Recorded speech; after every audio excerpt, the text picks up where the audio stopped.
Think about the last time you walked into a room, maybe it was at a party or, the office break room, Right. and you instantly knew an argument had just happened. Like no one was talking. Oh, yeah, the air's just thick. Exactly. You had absolutely zero hard evidence, but your gut just knew there was tension. Today, we're exploring why that feeling isn't some kind of magic or paranoia. Yeah, it's actually a highly trained, life-saving professional skill set. Right. And to understand exactly how it works, we're looking at a wildly unexpected comparison from today's source material. We're looking at what a DSL can learn from, of all things, a master wine sommelier. Which sounds completely absurd on the surface, doesn't it? Oh, totally. Because a DSL, a designated safeguarding lead, the person in a school or a hospital whose sole responsibility is protecting vulnerable people, they operate in this world of, rigorous protocols and evidence. Yeah, incredibly high stakes. Right. Yet the source material bridges this analytical high-stakes world with the highly sensory, incredibly subjective world of tasting fine wine. Okay, let's unpack this. Because bridging those two worlds takes some serious mental gymnastics. It really does. Our document zeroes in on the mechanics of how an expert actually develops an instinct. It starts by painting this incredibly vivid picture of a sommelier. Imagine them standing in a cellar, right, tasting a new glass of wine. They take a sip, and they don't immediately start listing off the chemical composition or like the exact tannin structure. Yeah, they just pause. Exactly. They just pause. They look at the glass, maybe they glance at their notes, and they say something like, there is something not quite right here, or this just feels unbalanced. What's fascinating here is that the sommelier's reaction is basically the perfect anchor for understanding how our brains process risk. Yeah. We tend to dismiss those moments as just a gut feeling. But the text argues that this is a professional palate. Right, a professional palate. And a professional palate isn't magic. It's built on three extremely specific pillars, which are sensitivity, rapid pattern recognition, and an instinct that has been heavily trained through repetition. Because they've tasted, what, 10,000 glasses of wine? Exactly. And because of that massive repetition, their brain has built an incredibly precise baseline of what a balanced wine should taste like. So when they take sip number 10,001, it deviates from that baseline by even, I don't know, a fraction of a percent. Their brain registers that deviation instantly. Wow. And this completely changes how we should view intuition. I mean, the brain is essentially a massive prediction machine. It processes data like microexpressions, tonal shifts, subtle changes in the environment, millions of times faster than our conscious mind can even form the words to explain it. That's wild. So when the sommelier pauses, or when you walk into that break room and feel the tension, your brain is sending you a physiological warning signal. Exactly. Before your language center has even had the chance to catch up and identify exactly why you feel uneasy. So the subconscious mind is running a supercomputer in the background, and the conscious mind is still, waiting for the dial-up connection to load. That is a brilliant way to put it, yes. And this is exactly how the text connects the sommelier to the designated safeguarding lead, right? Because safeguarding awareness develops through that exact same mechanism. It really does. A DSL isn't born with a magical sixth sense for danger. Right. Their awareness comes from years of experience with really complex cases, recognizing behavioral patterns and continuous reflection. Which means that that feeling of unease a teacher might get when a student walks into a classroom, or the pause a nurse takes when observing a patient's family interaction. It's not a random guess. Right. The source document describes this beautifully. It says that risk often whispers before it shouts. Whispers before it shouts. I love that. Yeah. In the wine world, that whisper is a slight imbalance or a hidden flaw that hasn't fully ruined the bottle yet. Okay. In the safeguarding world, those whispers mirror slight changes in a vulnerable person's behavior. But I struggle with this, honestly. I mean, if you're telling a school teacher or a nurse or a manager to act on something they literally do not have the words for yet. I know where you're going with this. Right. Aren't we just inviting a ton of false accusations? If the risk is just whispering and they can't explicitly point to what's wrong, how do we stop people from ignoring it because they don't have the vocabulary? Or, conversely, wildly overreacting and causing panic. Well, you'd think so, right? If you just stop at trust your gut, it is dangerous. Yeah, very. But the key here is understanding the timeline of how our brains work. The document highlights a massive psychological reality, which is that language develops after recognition. After recognition. Okay. Right. Experts in literally every field recognize a problem long before they can articulate it. Mm-hmm. So the goal isn't to hit the panic button the second you feel uneasy. Okay, thank goodness. Yeah. The goal is a cultural shift in leadership. You have to move your internal monologue from, I can't explain it, so it's probably nothing, to I can't fully explain it yet, but it is absolutely worth exploring. I can't fully explain it yet, but it's worth exploring. Man, that requires so much vulnerability. It really does. Because in most professional environments, we are terrified of looking foolish, you know? We demand absolute certainty before we raise our hands. Oh, totally. If we don't have a spreadsheet or a smoking gun to prove our point, we just stay quiet. And waiting for absolute certainty is incredibly dangerous, especially when vulnerable people are involved. Yeah. The document tackles this by exploring how confidence actually operates. You see, confidence comes from experience, not from certainty. Okay, give me an example. Well, think about when you first learned how to drive a car. Oh, terrifying. White knuckle grip on the steering wheel, just staring directly at the hood of the car. Exactly.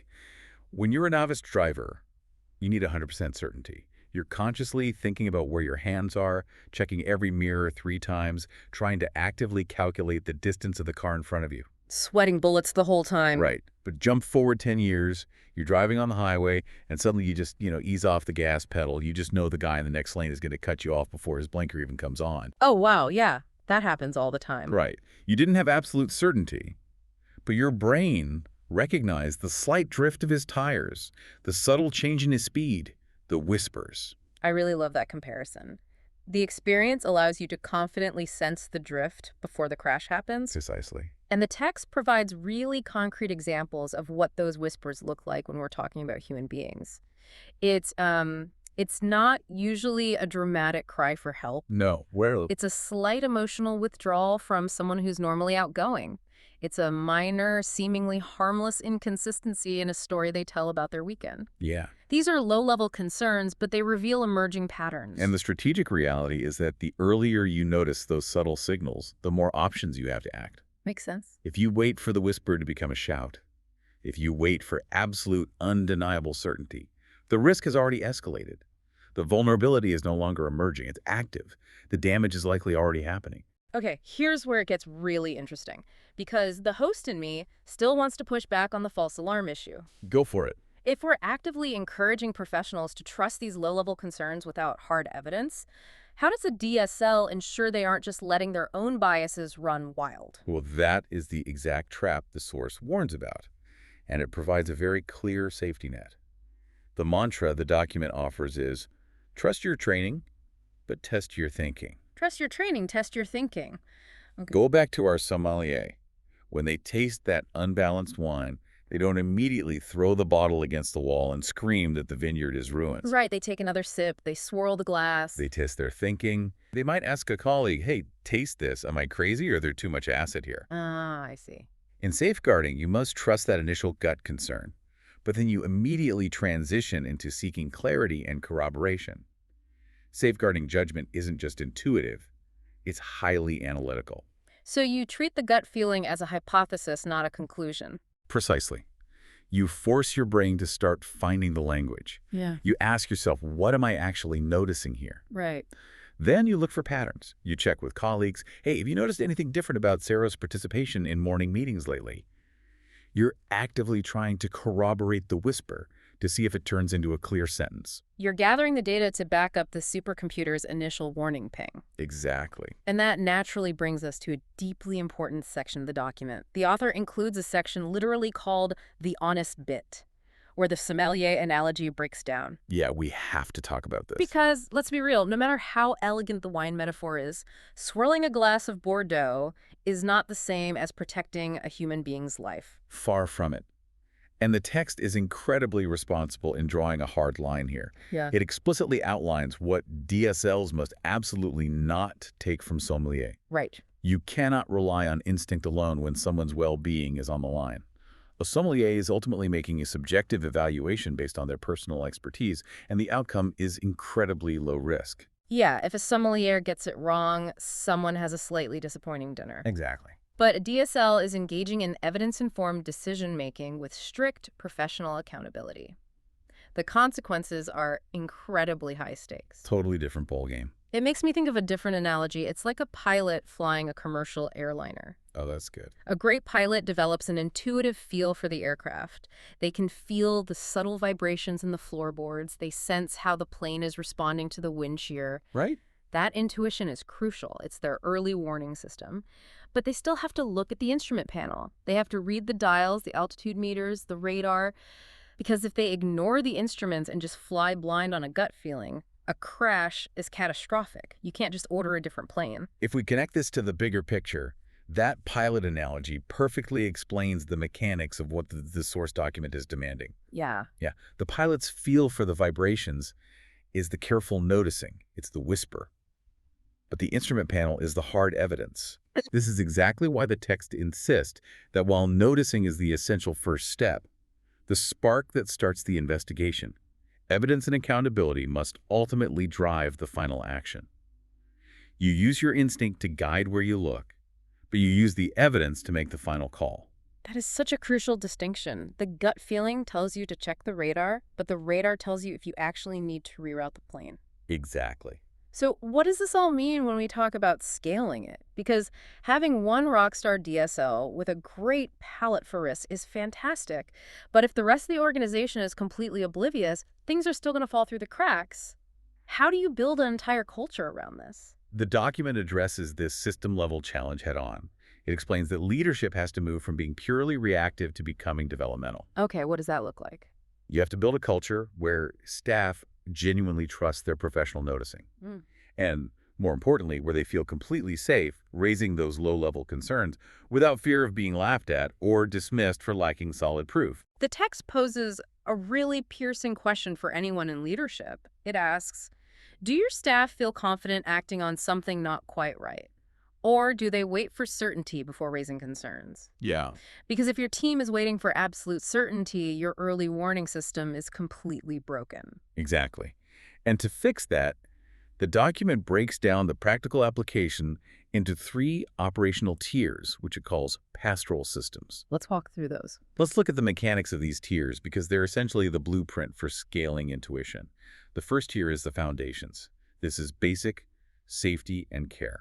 Meaning what, exactly? It means ensuring that your reporting systems are frictionless. Yeah. If a staff member notices a whisper, do they know exactly who to tell, and do they trust that they won't be brushed off? Because if the foundation isn't there, the rest of the building just crumbles. Exactly. What's the second tier? The second tier is developmental pathways, and this introduces a concept the author calls well-being literacy. Wait, well-being literacy, is that just like HR corporate speak for asking people how they feel on a scale of 1 to 10? I know it sounds like it, but the mechanics of it are actually deeply practical.